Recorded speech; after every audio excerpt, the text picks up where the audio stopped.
Okay guys, happy Friday. Welcome back to my channel. For those of you that are new, my name is Orly. Hi. By the way, I have two kids doing homeschooling, so there's a lot of like background noise. Hopefully you can't hear it, but my son is on a Zoom over there. My daughter's on a Zoom over there. I've got my dog roaming around, so yada. Whatever, it's quarantine time. Guys, I'm really excited about today's video because I think it's gonna be super useful for all of you, because if you're anything like me, then you've probably gone through your closet quite a few times now and sort of cleaned it out. We have all the time in the world to nitpick every nook and cranny of our house, and I've definitely done that. So I went through my closet literally for like the 5th time yesterday, and I had a really awesome idea. Some of you guys might not know this, but years ago I had a clothing line called Tuck and Wes, and one of the pieces that we sold on the website were these really great sort of like wide leg palazzo pants, like super stretchy, fold down, really great for summer and vacation and that kind of vibe. We're gonna turn those pants into a dress. Now, what I wanna do is a really cool like drawstring neck dress. One pattern can take you from like a small to a large. So it's really cool and really great for beginners because there's no tailoring involved. It's really like easy breezy and slouchy. So I can't wait. I'm gonna do that. It's gonna make for a perfect like cozy house dress right now, and then we can totally glam it up when life goes back to normal. So guys, let's get right into it. Materials, I'm so excited. This is gonna be such a fun one.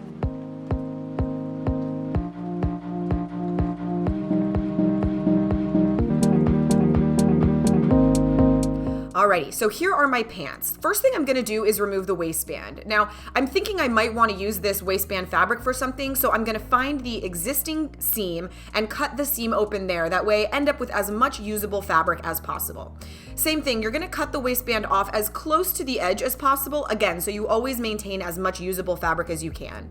Now, cut open the crotch seam going all the way from the front to the back until you end up with 2 separate leg panels that are no longer attached.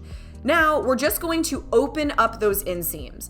Now, if you want to use a seam ripper to open yours, you can, but because my fabric is really stretchy and wide and forgiving, I don't need that extra like 1/8 of an inch it would give me, and this saves me so much time. So I'm just cutting all of my seams open until I basically end up with panels of fabric with no seams that are ready to be turned into a dress. So this is the basic gist of it. Was the front crotch seam, and this was the back, right? So those are gonna become our armholes. And you can see, obviously, the top is not cut evenly. We will square this off so that the top is straight, and then we just need to extend the armhole because it's gonna be too high. So you'll see, we'll just shave this off, but then that's it. That's our piece. We just want the top to basically become a trapezoid, straight across the top, angled, and then it's gonna go down to the rest of our dress. So the first thing that I need to do is just straighten off the hem all across the bottom of my dress. It's gonna be super important in a few minutes and you will see why, but basically just make sure that the bottom of your pants are perfectly even when you turn it into a dress. Now, we are going to work on that trapezoid shape of our neckline. So you just wanna make sure that you fold your pant leg in half, perfectly even, that way it's symmetrical and we can cut it at the same time. I'm using a ruler and a rotary blade. If you don't have that, just use your ruler, draw a line with chalk or a fabric marker, and then cut with your fabric scissors. But obviously a rotary is so easy. Now remember, when we actually create the neckline, this top is gonna get folded down to create our drawstring casing. So you're gonna be losing about 1.5 inches of that length. So when you're thinking of your armhole, just make sure that you incorporate that loss of fabric in the measurement that you have. For me, I realized about a 9.5 inch measurement from the underarm going all the way to the top felt like a nice measurement. And I like cutting mine in that crisp angle because then it comes into a sharp V in the underarm instead of like a rounded armhole. I just think it looks really pretty like that, but do it however you want. Now we're using this as our pattern for our second pant leg. So make sure that you pin it all together so it doesn't slip and slide on you. Grab your other pant leg, and you wanna make sure when you're doing this, if yours is anything like mine and you have a pattern on it, that you line up the patterns to be perfectly even. Start with the bottom, lining those up first, and if the top is uneven, that's okay. The bottom is the part that you need to be even, again, if you have a pattern on yours like mine. Now, line the 2 pant legs together, again, focusing on the pattern above all else. Line up the pattern because that's gonna get sewn together. You want it to look even. You can see there on top is the one I've already cut. You can see that pattern. And I'm just using my ruler, lining it up to the edge of the original one, cutting it with my rotary so that it matches perfectly, and doing the same thing on the armhole. Sorry, I kind of blocked myself there. But basically now we have two identical pieces. Our front and our back are completely identical. When it gathers together, that's the shape, right? It's gonna gather in the neckline really tight, and it's gonna go under the arm. Now my fabric cuts perfectly clean. You can see like it's never gonna fray. It's that really cool fabric that doesn't actually need to be hemmed or clean finished. If yours is not like that though, you're gonna wanna clean finish it. So you're gonna wanna fold it in and then fold it in again. These two tiny baby hems will allow you to use up as little fabric as possible, but still keep everything really clean finished. Again, I don't need to do that, which is one of the reasons this dress is so easy, because this fabric cuts clean. This is the fold down for my drawstring casing. To figure out the size, if you want, you can just put your, whatever you're gonna use, your ribbon, your elastic, your chain, and kind of fold it over and see the right size. I knew that I needed about 1.25 inches, so now I'm just going through and measuring 1.25 inches all the way across. Another thing you can do is just compare edges. Hold up each edge and just compare it to make sure that it's even. Now we are just doing a simple straight stitch all the way across.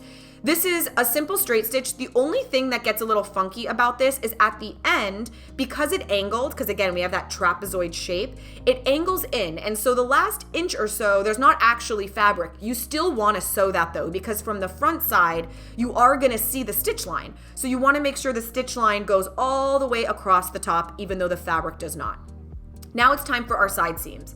Lay your two panels face to face, and again, if you have a pattern on the bottom of your pants, you wanna make sure to pin that first. This is gonna be your side seam, so if it's uneven at all, you're gonna notice it. So this is really where you wanna take your time. Line them up just perfectly, pin as many pins as you need so that it won't slip. The next place you go is your underarm. You want that really crisp V on the underarm, so you're gonna pin there, and then you just evenly distribute pins throughout the rest of the body.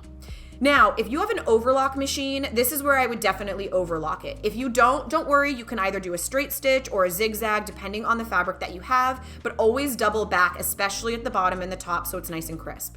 Now you know the deal. Anytime we add a drawstring into something, you always put a safety pin into the end, feed the safety pin into the opening of your drawstring casing, scooch the fabric along the safety pin, and pull. You're gonna go through all the way through the one side, and you're gonna go now through the back side, obviously connecting the entire thing. If you wanted this to be sort of a 2-for-1 dress, you could actually not loop it through the back side and instead just fold the back into the inside of the dress so that it becomes a halter top. You would end up with this like low draped back dress that ties at the neck.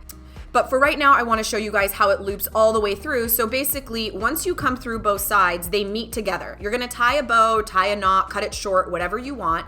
And once you put it on, you'll see how you can adjust the neckline for the shape that's most flattering to you. Now, again, I just wanted to show, I'm doing this on the other pant leg. That's my top right there, and this is my one side of my armhole. If your fabric is a fabric that frays and does not cut clean like mine, you're gonna wanna fold it once and then fold it again. You're gonna do that to all of the seams that you're going to be seeing on the inside. So basically, pin it into place, and you would then press it so everything stays nice and crisp. Then you would just stitch that down. You would do the same thing with the top. So again, a tiny little mini hem, and then your nice big hem for your drawstring. And then on the inside, the whole thing would look really beautiful and clean and crisp. But the lucky thing about this fabric is I don't have to do any of that. Both of these dresses came together in like 25 minutes. It was amazing. So now I'm just doing the same thing, right? I'm doing my drawstring casing for my neckline. I'm sewing together my side seams, making sure that all my patterns line up. And in this case, I thought using a chain would be really cool. It almost makes it like jewelry attached to the dress, which is really fun. So I had this really long chain, I looped it through, and once I put it on, I'll figure out how much of the links I need to remove so that this thing kind of closes up perfectly and fits me exactly like I want it to. But we're done, you guys, both dresses.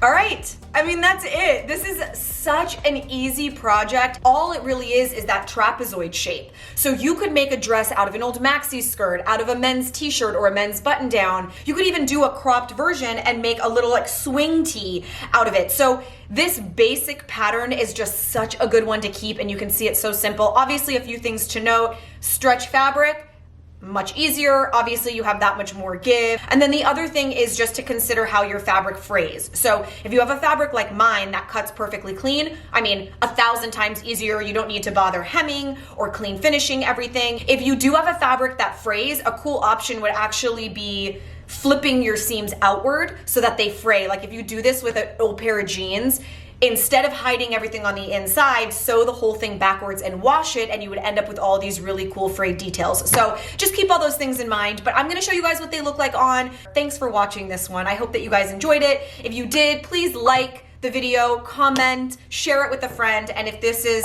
your first video, I hope that you'll subscribe, because that really means a lot to me, and let me know if you do so I can thank you down below.